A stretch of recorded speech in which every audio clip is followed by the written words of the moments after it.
Voter বিভিন্ন জায়গায় বিভিন্ন জেলায় তা নিয়ে রাজনৈতিক চর্চা তুঙ্গে। তৃণমূলের বিরুদ্ধে ভুয়ো ভোটার আমদানির অভিযোগে কমিশনের শুভেন্দু অধিকারী।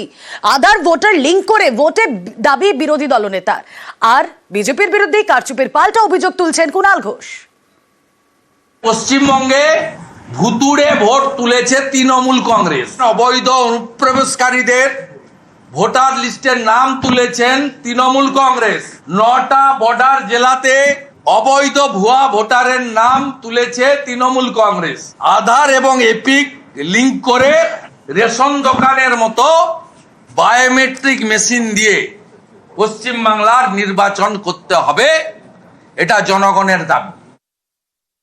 পশ্চিমবঙ্গে মুখ্যমন্ত্রী একদম তথ্য প্রমাণ দিয়ে দেখিয়েছেন যে কিভাবে অনলাইনে ভুয়ো voter without any physical verification সেটা তোলা হচ্ছে। এই রাজ্য থেকে এ রাজ্যের ভোটারদের বাদ দেওয়া হচ্ছে এবং অন্য রাজ্যের ভোটারদের নাম এখানে দিয়ে দেওয়া হচ্ছে।